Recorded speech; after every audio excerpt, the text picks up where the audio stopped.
कि आगे क्या होगा, या किस किन बातों पर सरकार बीपीएससी और शिक्षा विभाग हम लोग की बात पर ध्यान नहीं दे रही है। तो इन सभी चीज़ों को लेकर गर्दनीबाग में आज से 3 दिवसीय लगातार जो है धरना प्रदर्शन की शुरुआत हो रही है, और आज की बात नहीं है, ये अनिश्चितकालीन है। तो हम सब को आशा करते हैं सभी शिक्षक अभ्यर्थियों से कि धरना स्थल पर अगर आप समय है तो आप वहाँ पर जाएं और निश्चित रूप से अपनी बातों को, अपनी जो बात है वो सरकार तक पहुँचाने का प्रयास करें।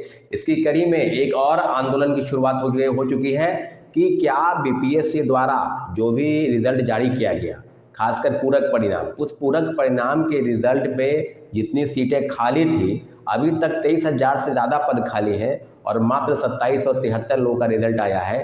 तो कहीं ना कहीं ये मुझे लगता है कि बीपीएससी और शिक्षा विभाग की तरफ से एक खाना पूर्ति है, जस्ट लाइक आप समझ सकते हैं कि एक समुद्र में एक बूंद जैसा ये प्रतीत हो रहा है। इसलिए हम लोग प्रयास कर रहे हैं कि पूरक परिणाम जारी हो। इसी के लिए, इसी के कड़ी में आगे बढ़ते हुए लगातार आंदोलन जारी है, और गर्दनीबाग धरना स्थल पर जो भी साथी बैठे हैं, सभी लोग शिक्षक अभ्यर्थियों से आग्रह है कि धरना स्थल पर मौजूद हो, अपनी मांगों को तेज करें। और दूसरी महत्वपूर्ण बात है कि 5 जनवरी के दिन पूरक परिणाम को लेकर जो पिटिशनर बन रहे हैं, जो साथी मेरी बातों को सुन रहे हैं, बिल्कुल ध्यान से सुने, क्योंकि बार बार बैठक नहीं होगी।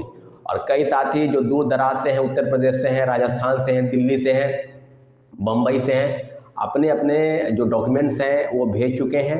और कई साथी हैं, हम कहते हैं, उनका कहना है कि हम बैठक में आकर ही अपना डॉक्यूमेंट सबमिट करेंगे। तो उम्मीद करते हैं कि 5 जनवरी के दिन जितने भी शिक्षक अभ्यर्थी मेरी बातों को सुन रहे हैं, बिल्कुल गौर से सुने। 5 जनवरी 2024 गांधी मूर्ति, गांधी मैदान के पास आपको 10:30 से 11 बजे तक सभी को आ जाना है, और फिर हम सबका डॉक्यूमेंट के वेरिफिकेशन करते हुए आगे जो डॉक्यूमेंट सबमिट करेंगे। और कोर्ट्स के संबंध में जो भी पूरक परिणाम जारी होने चाहिए, जहां तक ये बात पीआरटी का है, तो मात्र अभी पीआरटी में 12-13 हज़ार पोस्ट खाली है, और ओवरऑल कही जाए तो 23,000 से ज़्यादा पद खाली है। तो सारी चीज़ों पर आपको हमने अवगत कराया है कि 5 जनवरी के दिन सबको आना है। अब सेकेंड फेज की बहाली को लेकर भी कई सवाल खड़े हो रहे हैं कि क्या सेकेंड फेज के बहाली में पूरक परिणाम जारी होंगे, नहीं होंगे। तो उसको लेकर जो भी अगर आपके मन में सवाल है, कोई डाउट है, तो बीपीएससी ने आज पोर्टल खोल दिया है। 3 तारीख से लेकर 13 तारीख तक आप बीपीएससी के साइट पर जाएंगे और अपनी समस्या को लेकर, यानी कि जो आपके ग्रीवांसेस हैं उसको लेकर आप निश्चित रूप से उसके पोर्टल पर जाकर और सबमिट करेंगे। आप एफिडेविट के साथ सबमिट करेंगे।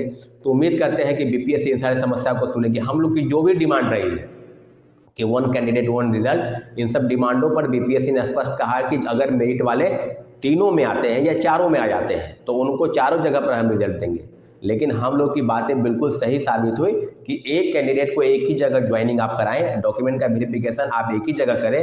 तो इस बात पर बीपीएससी ने बिल्कुल ध्यान दिया और उन्होंने कहा कि आप सभी जितनी भी परीक्षाएं दी हैं सभी का रिजल्ट का आप वेट कर लें, और जिस किसी में आपको ज्वाइन करना है वहीं पर जाकर आप डॉक्यूमेंट का वेरिफिकेशन कराएं, और जिस जगह आप डॉक्यूमेंट का वेरिफिकेशन कराते हैं वहीं से वो लॉक हो जाता है। तो नए चयनित जो अभ्यर्थी हैं या जो वेटिंग लिस्ट में हैं या आने वाले समय में वो प्रोविजनल के रूप में क्या होगा, तो सारी चीज़ों पर अगर इतना बात है कि जो पूरक परिणाम जारी होने चाहिए, ये बातें 13 तारीख के बाद शिक्षा विभाग की जो सूची भेजी जाएगी बीपीएससी को, जो पद खाली हैं, विभिन्न जिलों से जो सूचनाएं आएंगी, उस सभी के लिए कुछ न कुछ जो डाटा है वो बीपीएससी भेजा जाएगा। तो सारी चीज़ों पर अब पूरक परिणाम कब जारी होंगे इसको लेकर भी कई घमासान है। हिंदी की भाषा की अनिवार्यता समाप्त कर दी गई, तो हिंदी की भाषा को लेकर काफ़ी सवाल है कि अगर आपको समाप्ति करना था तो आप परीक्षा शुरू होने के पहले कर देते। जस्ट रिजल्ट पब्लिश होने के एक दिन पहले आपने नोटिस निकाला कि भाषा की अनिवार्यता समाप्त कर दी गई है। तो क्या शिक्षक बनने के लिए प्रथम फेज में भाषा की जानकारी होना चाहिए और सेकेंड फेज के बहाली में नहीं होना चाहिए? ये कहीं ना कहीं बीपीएससी अपना जो गलती है शिक्षा विभाग की तरफ से, और बीपीएससी की जो गलती हुई, उर्दू के जगह पर हिंदी के प्रश्न पत्र, अंग्रेजी की जगह पर हिंदी के प्रश्न पत्र, तो अपना पाप अपनी